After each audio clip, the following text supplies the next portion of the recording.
These are the top 10 things I wish I knew before going to Disneyland, because I went to Disneyland for the first time last week, and I made a list of the top 10 things I wish I knew to save you time and money. Okay, these are hacks too. I'm throwing all this shit in, and do this while I make some lunch. Okay, let's get into it, hoe bag, respectfully. By the way, if you want to be my BFF, I got all the tips and tricks for you. Okay, so I don't have fingers, so you know what to do. The first thing I wish I knew is that everything at Disneyland is walkable. You do not need to spend money on Ubers or car rentals or any of that shit. So you can budget that shit away and spend it on other stuff. Literally, we were staying at the Disneyland Hotel and we could walk to quite literally anywhere. We walked, our hotel was connected to downtown Disney, and then you walk through downtown Disney and you get to the two parks, which are literally right in front of each other. Okay, Disney World could never. You need a fucking 30-minute bus to get anywhere. Next thing is that DCA, which is, there's two parks in Disneyland and DCA, Disney California Adventure. I, before coming, had so much FOMO thinking that I wouldn't be able to get everything done, because at Disney World, Magic Kingdom, you need 2 days to do those parks. But at DCA, I got everything done in 1 day. And so DCA, I would say, is a 1 day park. So if you don't have a lot of days, I would do 1 day for DCA, 2 days for Disneyland. All right, number 2. No, that was number 3. Wait, 1, 2. Okay, on to number 3. There is a tour called Walt's Walking Tour, something like that.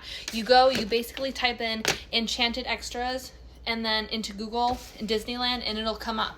Pay for this tour, okay? You get all the insider secrets of Disneyland, and then you spend 30 minutes having access. You go upstairs to Walt's secret apartment, and everything, it's like frozen in time. Like everything is from like the 50s or 60s. You get to see where him and his wife Lily literally fucking slept. You get to go on their terrace, and it, like, you literally can't see any of this from the parks. You have to do this tour. It's incredible, and then you get a photo. Let me know if you want to see the photo of me and my lesbian lover in Walt's apartment. It's fucking incredible. Okay, number 4. I'm in Disney World. I'm not in Disney World, but I'm like a Disney World girly. We go once a week or so, and Disney World has a shit ton of allergen options. Oh fuck, I spilled the cottage cheese. Every restaurant will have something for everyone, basically, and my partner has celiac disease, which means she cannot eat the gluten, so we are very, very aware of allergen options, and Disneyland was not very good with allergen options in comparison to Disney World. They were still okay for the rest of everything, but you need to do more research for allergens, like regardless of what your allergen is, or you know, if you eat vegan or oh, I'm doing a horrible job. This is gonna be a real messy schmoopsy. The messier the better. Just kidding. Getting food on my hands literally makes me feel anxiety. Ooh. But yeah, do your options for allergies. Did I just say do your options for allergies? Do your research, okay? Do your research for what restaurants have allergen options, quick service, and all that stuff. Moving on, what number? Okay, this is number 5. There are not a lot of like sit-down restaurants. So if you want to book sit-down restaurants, you need to do it way in advance. At Disney World, you can do it day of, okay? But not here. And I think because the parks are so much smaller, but there's still a shit ton of people, you got to do that shit in advance. So the second you book your trip, also book your dining. Okay, number 6. There are a lot of characters that roam around or have their place to stay. You know, their little buildings or little castles, wherever. But the problem with that is that a lot of them will leave midday, so you won't have access to them throughout the day, which is something I wish I knew, so I'm telling you. So basically, you open up your little app, because there's a Disneyland app. That's an honorable mention for the Disneyland app. Download it. And there's a drop down called characters. Open that up and see what time your favorite characters are going to be there, and until when, because they will leave and you will not get to see them because they have places to go. Okay, they have their castles to visit, whatever it is that the attendants say. I love when you go.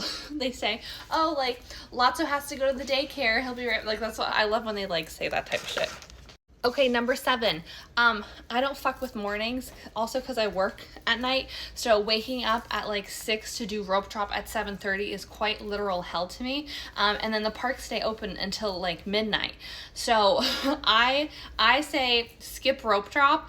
And because think of this way, if everyone's doing rope drop isn't necessarily as valuable as you'd think, because everyone's there, and the whole purpose of like rope dropping is to get to where you want to go early without lines. So what I did is we came at 10, and then when everyone who rope dropped left at like 10 o'clock, from 10 to midnight, the wait times go down drastically.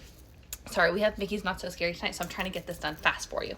And then, which leads me into number 8. Oh shit, what was number 8? I remember now. Number 8 was do the lightning lane. I think it's like $30 a day, but it is so valuable. It's literally fast pass, except now you pay for it. And am I very bitter that you have to pay for something that was once free? Yes, but it is what it is. So the way it works is you buy lightning lane, and you have to be in the parks to choose your rides. So we got to the parks at like 10. We chose our first 3 lightning lanes, which is like you walk onto the ride.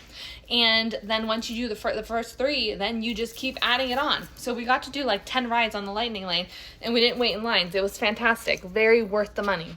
Next thing is that there are fireworks every night, and then there's Fantasmic shows, and like a shit ton of people, thousands of people are going to go watch those shows. So unless you want to watch the fireworks and the Fantasmic shows every single night you're there, you can use that time to go and ride stuff that the lines will go drastically down. Like for example, Big Thunder, it was at like an hour, and then during the fireworks it was at 15 minutes. That's great. So what we did is one night we did fireworks, next night we did Bam Bam Bam, all our rides. And then my last tip, okay, this is the most important. The Disneyland pickle, okay? Everyone talks about this pickle. I tried it. It's a very good pickle, but here's the thing. They put it in a bucket of ice. If you don't get this pickle, okay, between prime time, which is like the morning-ish, early afternoon, you're going to end up with a very soggy, wet, mushy pickle, because your pickle will be sitting in a bath of hot water, basically. So the best time to get a pickle is early in the day when the ice is crispy and fresh and not melted. Okay, let me know if you want to know the top 10 foods that I tried, because I would love to make that for you too, but only if you want to see it. And let me know if that was helpful at all, okay? If I should do it again or not. I don't know. You have to let me know, or I don't know. I don't get hints, okay? You got to be straightforward. Love you, bye.